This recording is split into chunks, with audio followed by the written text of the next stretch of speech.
Well, hello again, traders, and welcome out. This is Sankit from Currencies here, and let's begin our market coverage. It's a Monday, October the 3rd. We are starting off the new month and a new quarter. So let's talk about markets. It was quite a movement in the markets today. So let's do a quick market analysis and see where we need to look for follow-through moves today. So looking at the overall markets, we had a nice reversal day today. So we got a big reversal where we just saw a reversal of that movement from Friday. So we had a nice down move on a Friday, and today's move was a bit of reclaiming that ground. So we are just back to ground zero once again. And I think as we go into tomorrow, we are likely to see if the market wants to extend higher.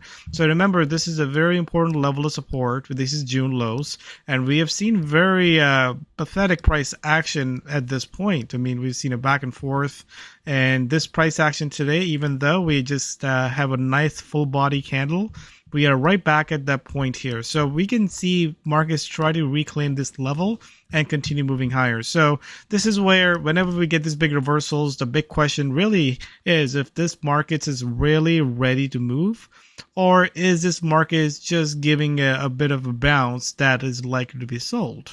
So not only the currency markets, I mean, if we take a look at the broader markets, we saw a similar price action. VT, same thing. We had a nice reversal. Cryptos, we had a bit of a reversal, but if you look at it overall in a bigger scheme of things, we are still sitting in this downtrend. So we still need to reclaim certain level to really to bring the buyers back in. So pretty good percentages across in the asset markets.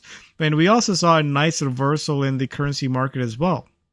So we had the US dollar, Swiss franc, Japanese yen, and the euro. They had a very nice little reversal that took place, while the Aussie and Kiwi actually gained. So all the worst performers from last week really gained very nicely, and all the best performers really took a back seat. So this is where we need to take a little bit of a hard look at things and say, well, if this follow through, should we expect a continuation, or should we just look for selling this price action? So I think as we look at the market outlook, we're still sitting at a -2. We are still below the 20 to 50 day moving average. So we really need confirmation. So tomorrow will be a confirmation day. But if we take a look at the schedule, I mean, this is a busy week when it comes to central bank announcements. So we started off with a bang here. We are looking into going into tonight with the RBA rate statement, which again, they're looking for another rate hike of 50 basis points. And we'll see. We'll be trading live this news and event, so make sure you register for that class through the website. So this is where we're actually expecting to see a bigger movement in the Aussie, especially after having that big relief rally today. And then going to tomorrow, we have the jobs opening. I think this will be important. The Fed is really looking for this number to go down. So I think if this number is going down, that probably be a bit of more of a bullish price action. But we'll have to wait and see. And then we have the RBNZ also due tomorrow for another rate hike for 50 basis points. So a lot of that, I think, is kind of priced into the markets here. But we have seen these currencies like the Kiwi really being oversold. So what we are getting is a bit of an oversold bounce. And I think we could see a continuation into the next 20 to 48 hours if the market sentiment stays improved. So let's do a quick currency analysis. Take a look at percentage-wise what was a big mover and where we need to focus on. So we are seeing a nice move across the board in the crypto markets. Again, we look at the charts, we are still looking pretty bearish. But for the shorter term, I think we have seen markets, or the crypto markets, really hold some levels, decent level here. So we are focusing mostly on this main cryptocurrencies like Ethereum, Bitcoin, and they were open nicely across the board. So a good day across the board. And now currency markets, I mean, take a look at this change. I mean, the worst performers were the best performer, and the best performer became the worst performer. Remember, euro was the best performer last week, or one of the best performer. We had the dollar being really strong, and again, that's where the pain is kind of coming in. So if you take a look at the percentage change today, I mean, Kiwi dollar, you have the Aussie dollar, or Kiwi Swiss franc and Aussie Swiss franc. There were some really, really big moves that happened across the board. So as we look at this relief rally, we just have to see how long this relief rally would last. and where should we think the next level of resistance will be. So we'll spend some time in charts here, but as we look at the velocity score, again, a very opposite picture from Friday, as we discussed in the currency room. We had the dollar and the yen sitting at -2, very big move in the Swiss franc at sitting at -3, and the euro at -1. So the money is going to the Aussie and the Kiwi, and now money also went into the CAD as well. So what we need to take a look at is in the next 24 to 48 hours is what we get a confirmation as far as a follow through goes. Remember, Aussie and Kiwi will have news events in the next 24 hours as well. So I think those will be the one that we really need to get through. But I think if those ones could easily provide a catalyst for Aussie and Kiwi to continue higher or to pull back. But important thing to pay attention to is if those pullbacks are short-lived, then that's something we need to pay attention to. Then let's talk about what's really working. I mean, the pound is still holding on to the gains from last week. Remember, last week was a big reversal week in the pound, and pound continues to be performing well, where euro actually did underperform. So pretty clear on where the velocity is. I think what we just need to look for is some continuity and some continuation patterns across the board. So let's take a look at the chart setups and see what we can find as far as the technical setups. So as you can see in the technical setup, I mean, we have seen a nice reversal again towards the end of the day. The markets did pull back a little bit, but again, very shallow pullback. So going into the Asian markets are looking pretty strong. So I think we'll probably get a stronger momentum in the Asian markets as well based on that rebound. So now take a look at the currency markets. And I think a lot of the setups are actually setting up very nicely for a further continuation to the downside. So let's take a look at some of the chart setups here. I mean, a lot of the currency pairs were really extended in this overbought and oversold zones. And this is one of the things that we talk about. When something isn't overbought and oversold, eventually we'll see a bigger reversal. And right now you can see the dollar is experiencing a reversal. So a 4-hour chart, as you can see right now, it's been rallying. It consolidated right here. And I think if it breaks further below, we could see a further continuation in the US dollar. Again, right now it's all about momentum. You can still be long or be bullish in the longer run, but again, in the shorter term, if the tide is shifting away, if the momentum is shifting, then we need to make sure we either steer clear from this or we take part in this little bear rally that we are now seeing here. And a further break, I think we can see further continuation to the downside. Very similar setups we'll see in the yen. Similar theme. We have seen a bit of a bear rally, pull back, and right there at the support. And lastly, the Swiss franc. I mean, that was more aggressive, so it's a -3. I mean, this thing has been difficult to kind of call for. I mean, we saw the Swiss bank raise rates. We saw a massive reversal. We've seen a bit of a full recovery there, and then here we are rolling over. I mean, one of the catalysts that I can find in the news that we had the inflation numbers that came out a bit more weaker than expected. So again, a weaker inflation is a bit more of a weaker, or bearish news for this Swiss franc, because Swiss franc, if you look at it in a grand scheme of things, has been holding it really nicely. I mean, we look at this price action since summer. I mean, this thing has been more on the bullish side, very shallow pullbacks.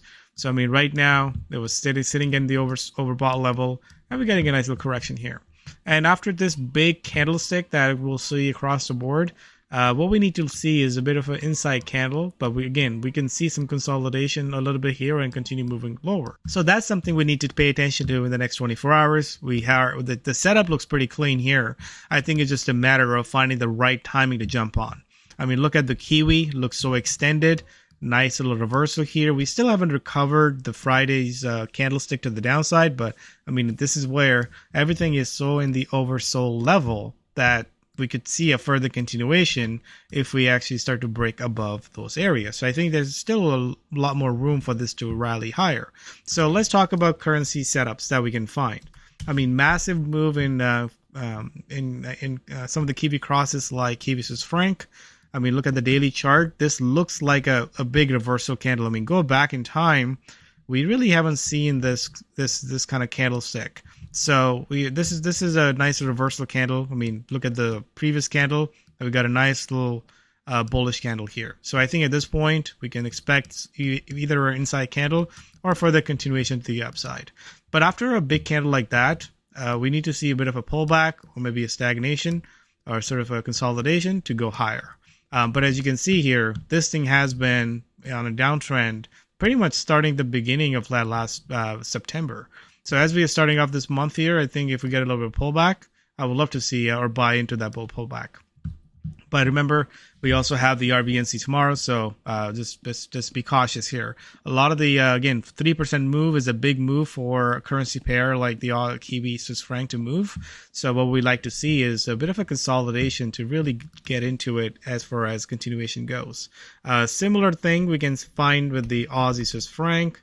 Remember, exact similar setup. Big rally here, a higher high. We'd love to see a bit of a pullback to really buy into. But when the price action is very strong, usually what we get is maybe a bit of a consolidation. So what we need to see is a bit more of a consolidation to really buy in on a further breakout. Now, similar setups we can find in currency pairs like dollar CAD. I mean, look at the double or triple top on dollar CAD at 138. I mean, look at the run this has had in the last 3 weeks, running from 130 up to 138. So pullback right here into 136.27 area. Like I said, similar setup here. We'll love to see a bit of a consolidation or a bear rally to really show it into. So at this point, I think the price action looks pretty clear to me that we could expect some continuation. It's just a matter of when you want to get in and what's the best timing for it. So I think for that, we might have to wait overnight to really see some consolidations or some bear rallies to kind of jump back into. But again, we are looking at Aussie tonight for the RBA rate statement. So for that one, again, we'll be trading according to how we trade the news event. Nice little rally here. We'll love to see a bit of a pullback to really buy into. But again, remember, whenever you're trading a news event, you really have to go with both case scenarios. What if the Aussie's strong? What if the Aussie's weak? I think if the Aussie is strong, we can look for continuation, especially above this level. Aussie dollar above this 65 20 or 65.30 level. I think if we get above this, we can have continuation. We have Aussie Swiss franc. We can see, look at that reversal there. So we can see a pullback or getting above this previous high over here for further continuation. Let's say if the Aussie comes out weaker, we can actually possibly look at pairing against the Kiwi. Remember, this thing has been really solid against the Aussie. But if it breaks below this level here, which is 113.41, I think we can see a bit of a change in that momentum. We can also take a look at currency pairs like pound Aussie. After, these two things, look at the big reversal that we saw last week. A bit of a consolidation here. So this will be, again, a pair if the Aussie turns out weaker. So as a trader, again, make sure you're just looking at both case scenarios. I do like a lot of these currencies more to the upside. But again, as a news event, we can go into it a bit more flat and let's see what the price action is. So very good price action across the board. Again, just the first day of the month, so we could possibly see further continuation. Again, it's just about timing after expanding big moves like today. I think what I like to see is a bit more of that consolidation or a second stage entry to get into. So that's what really our focus is in the next 24 hours, looking for follow-through moves. Again, RBA rate statement will be in focus tonight. And again, we'll be meeting live tonight for that as well. So make sure you register for it to attend that class live. So till then, take care, and we'll be seeing you guys tonight in the RBA class. Take care.